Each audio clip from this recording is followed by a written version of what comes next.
Hello.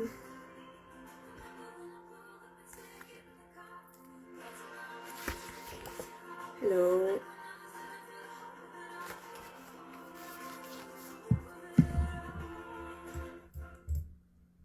This is Melissa Mourinho.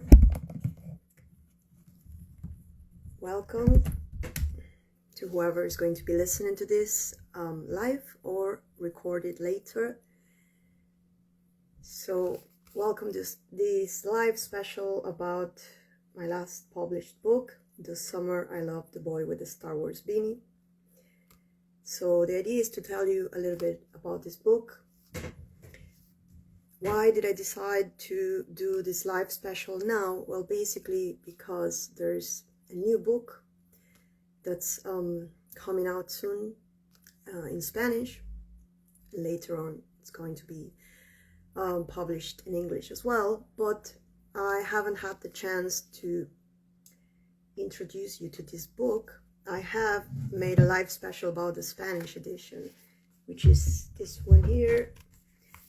El verano que amé al chico con el gorro de Star Wars. It's quite similar, tiny bit smaller. And this is the English edition that's available in Amazon.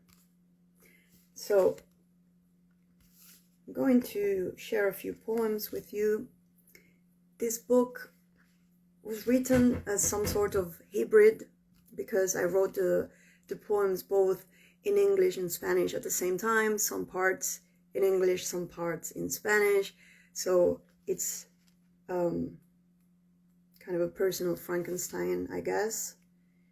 And that's a little bit how my writing has been shifting in the past few months or years even, I'd say. So you will find some of my art prints in color in this edition, some of my paintings. To tell this story, the story of summer love, the story of the boy with the Star Wars beanie, there is a foreword by the Irish poet Cathal Holden. And let's go with the first poem. It's sort of a tribute to Seamus Heaney. And there is this epigraph here. You ate that first one and its flesh was sweet, like thickened wine, summer's blood was in it. Seamus Heaney. On the road to sweet blackberries. Rising above my steps, the purple dawns, their lime feet soaked were the waveless sea. Just as everything grows in close proximity, how quickly it fades when we face its magnitude, but also how quickly when we err. My eyes on the sad song's bay, going to see you, though I've never seen you. They were surely nothing but a handful of clouds, the lavender hills I pictured that afternoon, the violet mood of defeated desire. I had lost my faith. I mean to say I suffer from a relentless memory, a passion for the smallest details that matter to no one, while the tree swallows the forest. You gifted me the lines of a poem found inside a cookbook. The rest of the summer lay ahead of us still, and we hadn't yet tried the sweet blackberries that after a while go bad. Once plucked from the bush, they turn sour mercilessly. Just like in that poem, as other times, I also hoped they would keep, and I also knew they would not. Hi, thanks for watching. I'm sharing some poems in this live special about the summer I loved the boy with the Star Wars beanie, which is both available as paperback and ebook on Amazon, and it has prints of some of my pastel oil paintings, which are also available in Galway, by the way. Let's see.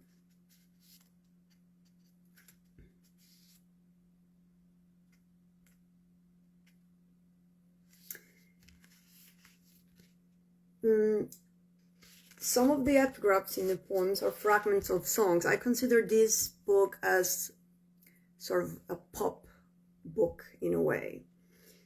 And this one is from ABBA, from the song Sleeping Through My Fingers.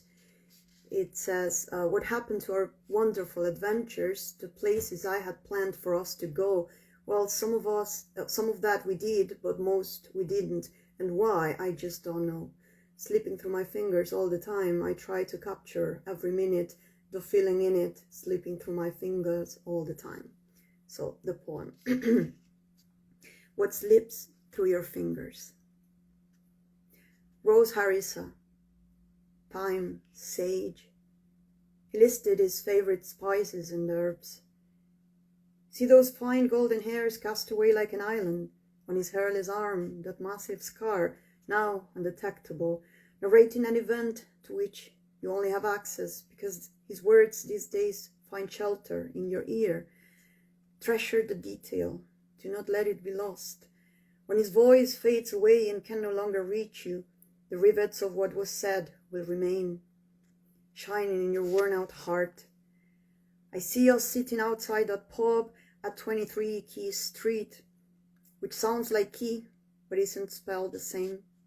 And there is no one else in the whole world. He drinks a Guinness and I have tea. He picks a bounty hunter and I choose a Jedi, who, so afraid of losing the woman he loved, gave the dark side his force and soul. How far would you go to keep your love, your freedom, your fear? Treasure his excitement, to learn from you those charming dimples when he smiles, that old tune seeping through from a neighboring bar, about the story of a young wild rover who is torn between a life of excess and the yearning for a home. Treasure the tension in his urge to touch you tonight, the waning gibbous moon overhead, your ability to live, willing to give what you lack, and accept the pain that comes with feeling, and also find joy in the brief life of a song seeping through from a neighboring bar, or the stroke of his palm against yours, his hand holding yours, walking together somewhere under the half moon. Everything that slips through your fingers is yours forever, as long as you live.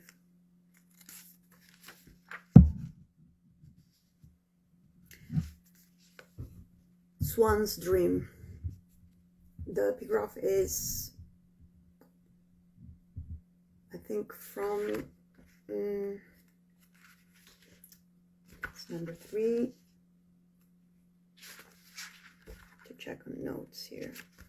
I always get a little bit nervous when I do this, I have to say. So sorry if I'm a little, I'm such a perfectionist. I just suffer so much when I'm not sure I'm reaching my own standards. This is a fragment from Don't Say It's Over, written by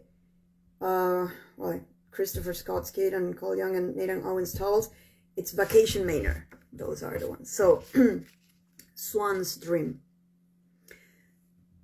There are landscapes and their posthumous versions that we sometimes revisit in nostalgia or anger, and avoid only to spare ourselves the burden of the rusty bullet hole clenched within the fist, and feel it begin to pulse in our throat or foot as we pass through them to reach a destination that is nothing like the one we had envisioned.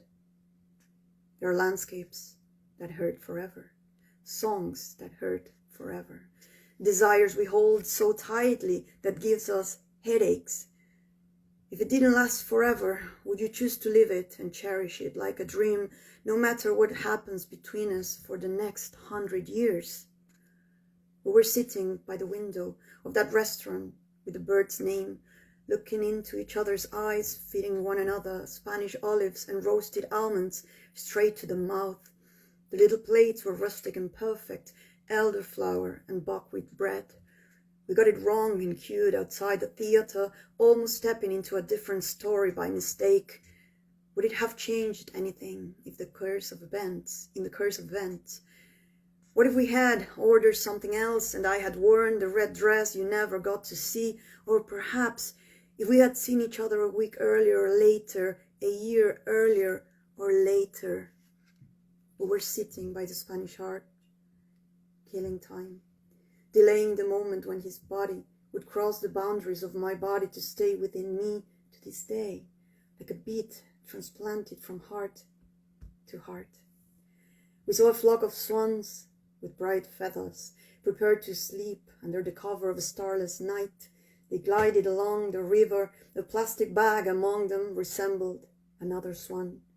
We saw them turn their heads and rest them on their backs like feather pillows, without sinking, balancing on one leg. Now they sleep like that night and many others, and we, who were so close, are now far apart.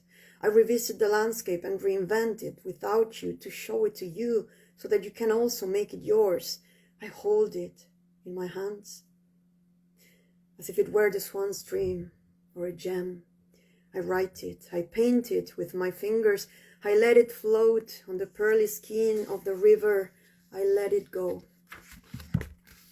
This is the painting that goes with this poem, Swan's Dream. Let's see.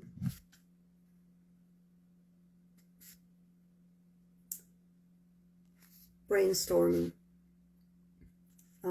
The epigraph is, back when we were still changing for the better, wanting was enough. For me it was enough to live for the hope of it all. That's from Taylor Swift's song, August. Brainstorming. Do you remember that video call when you walked your dog until he lost the will to return home? Now and then time becomes its own end. The walk becomes the path, the moment, its own reason. Time engulfs us. I have a screenshot of your laughter that afternoon, the sky with stormy knots crowning your head, the rain held in the word drop. This is how I want to remember you. Once upon a time I made you laugh and shake and ache with desire.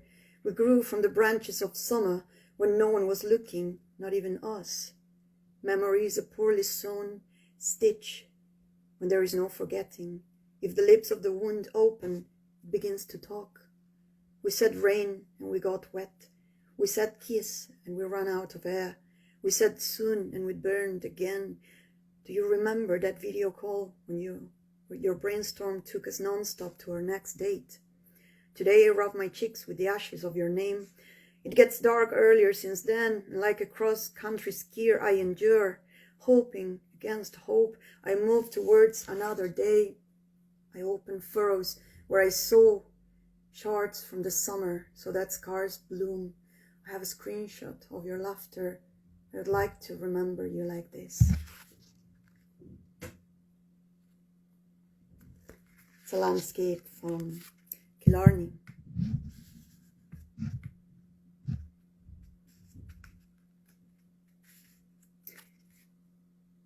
This one has another epigraph from a Taylor Swift song called Roving. Way to go, tiger, higher and higher, wilder and lighter for you. And the poem's title is Sturgeon Moon. Every time I listen to this song, I will think of you, he said, and asked me to the concert to see that band he used to listen to with his father as a boy. If only he knew that with that simple gesture, he brought me closer to the world. Amidst the tiny lights, he surrounded me with both his arms, and he wouldn't let me go. What would it be like to camp on a corn moon and look out over the edges of the earth from 400,000 kilometers away? Would we see its forests, oceans, and ice, deserts grouped into a sphere the size of a thumb? How would I wake up to continue dreaming? Like when the moon showed me all its faces at once, and I didn't know how to read them. But from the earth, we always see the same elusive one that hides as it spins without us even noticing. Standing in the crowd, under the fires that fell like bleeding streamers, we embraced each other, and I could see the child in his diamond-clear gaze, and also the passionate man he had become. We walked out in a single file to the unexpected encounter with the red August moon that covered 3/4 of the sky to our delight. We walked the streets of Dublin without leaving her, looking for a fix, for hunger, thirst, and urgent pleasure. We swung to bed, we swung to heaven, the highway to hell, like that, all night long, and the morning after.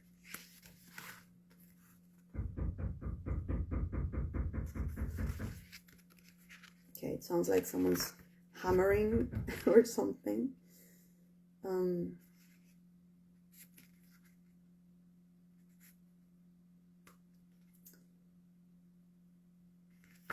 So if you're tuning in now, this is some poems from my last published book, The Summer I Loved the Boy with the Star Wars Beanie. I don't know why someone is just fixing something right now. It's the worst time ever.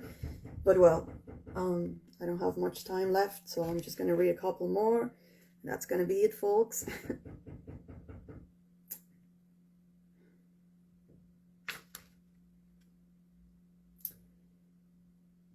You never can tell. I'm not going to read the epigraph, it's a bit long, but it's from a song by Taylor Swift. I told you it's a very pop book, Bigger Than the Whole Sky. So the title is You Never Can Tell. When I go back in the footsteps of that summer, I return to the coast where the waveless sea slumbers, and I throw pebbles from the shore where it doesn't wake up.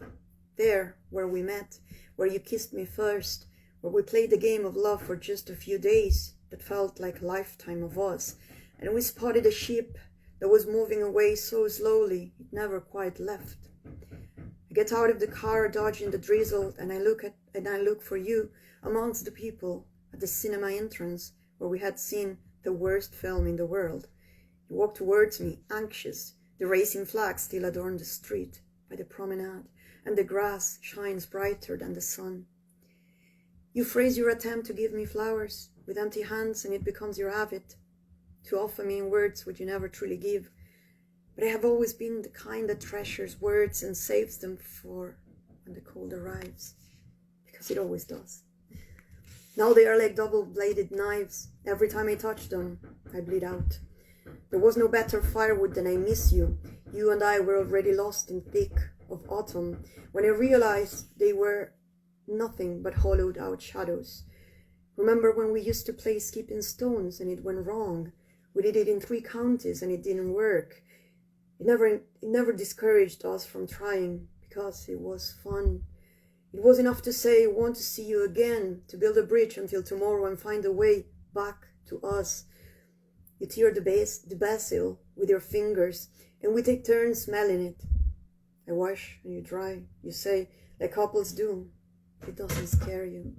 I wish we lived here and came home after a long day. Legs intertwined on the couch. You caress my hair and your eyes twinkle like the sea outside. I open the door to your vision of home, which to me would be to have a safe place in your heart, but I lose the key and today it is hard for me to leave, though there's no one left and the lights went out long ago. We watch a film and that makes me cry. But the truth is that I'm falling in love and I don't know what to do with all these feelings. Remember when you were looking for flights, fantasizing about crossing the Atlantic with me, while I was in the bathroom in that hotel? We undress so many times that I lose count. I am happy and I am scared. I am happy. We make love day and night with the same fury. And we don't end up at the pharmacy getting instructions on how to use the emergency pill. And you don't ask me, in the heart of the most beautiful forest, what would have happened if I had kept it, to make it clear that you wouldn't have. When I go back to the traces of that summer, I return to the bed where we danced naked, like Uma Thurman and John Travolta. You never can tell. In bed we laugh and dance non-stop. We keep dancing until the end of time. We shine. We're epic, legendary. We never quit dancing.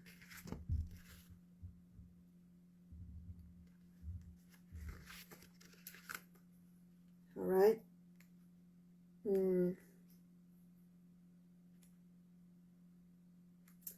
Okay. I'll read two more. I hope you're enjoying this. I hope you find some interesting in this book. Again, it's available on Amazon in ebook and paperback, which I recommend because it's illustrated with my paintings in color.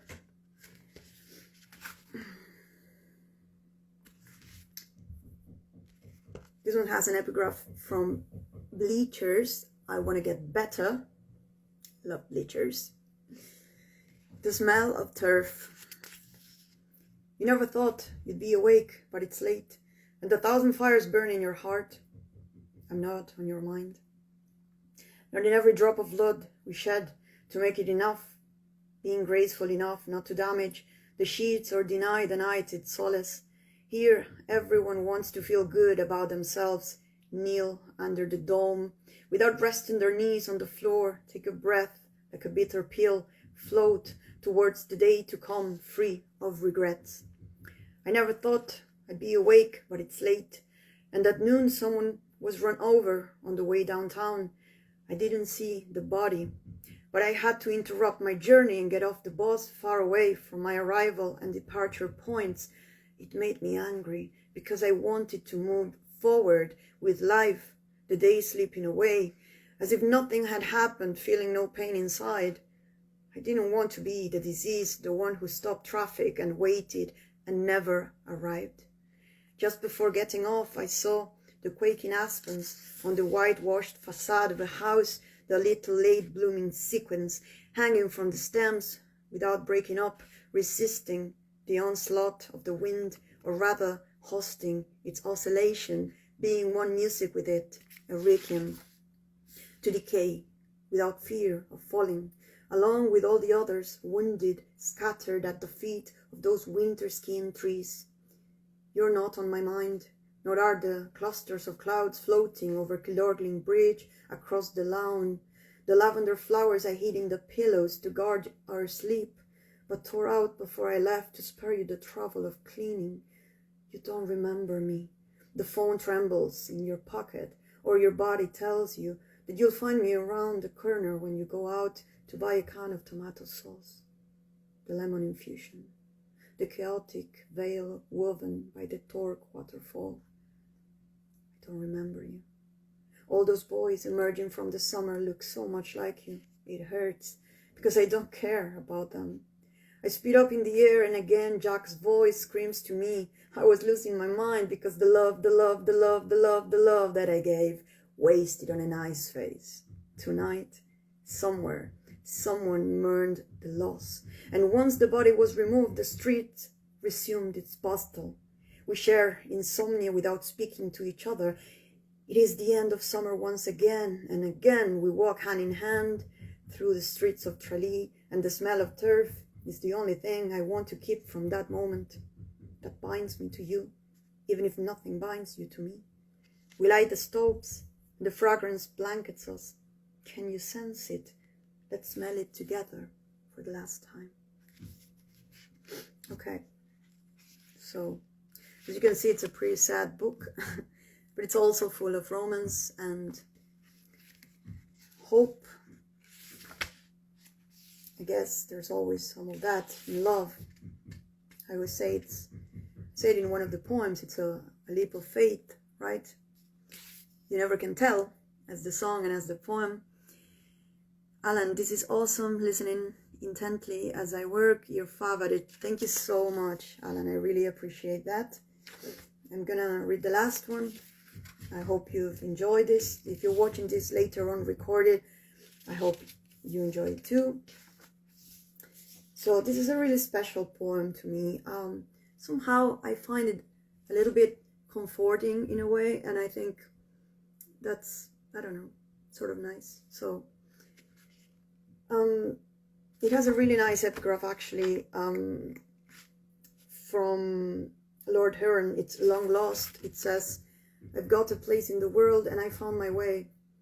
Out in the night, all alone, in the way out there, I ain't lonely, I'm long lost. Say goodbye, long lost. Stay with my mind, long lost. So the title is Open Field, a Brief Glimpse. The areas you're leaving or coming into Galway is full of open fields, with old famine walls. The sky right now here looks incredible. Altogether, it's so beautiful. In one of the love scenes, he travels south, and the night, with the waning moon, is reflected in his hands. The sun shatters and hides in his hair. We are no ordinary dancers, we are bed dancers. We used to daydream. I'll have you again soon means that I too will have you. Was there a sweeter and most exhausting wait than those days when summer was dying before us without saying a word? I didn't see it coming. Sometimes I don't know if I am what I feel or what I think or something in between, the last to know. In another love scene, he offers something valuable, a brief glimpse of his soul. He aims at the beauty in tragedy, at the wound in poetry, but he shuts the door without warning and no longer lets me in. Do you remember that scene in the film where the father instigates his son to a frenzied dance with death? He spins and spins in the father's eyes. With his voice and his desperate howl, he tears through the music, stunning everyone in sight, making them nearly sick. And the son flees to the field where love never quite took root. As the father demands to justify the loss of a son by sacrificing the other.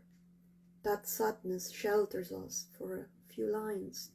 But he returns to the party and its delicacies, to the selection of the rose that was not meant to be me. If I get you socks, is that romantic or not? He asks when I tell him I struggle with the cold. But the cold would come much later, outside the door. In another love scene, something is kept forever. Do you see the open fields as you're leaving Galway? I've been lost for a while now. I am not alone. I have a place in the world. The sky right now here looks incredible. All together, it's so beautiful.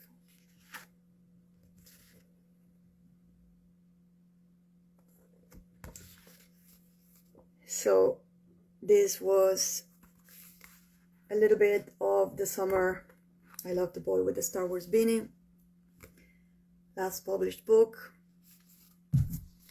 It's the Spanish edition. El verano que amé, al chico con el gorro de Star Wars. I presented it on December in Buenos Aires. Now I'm back in Ireland. Hopefully I'll have a chance to present any of my books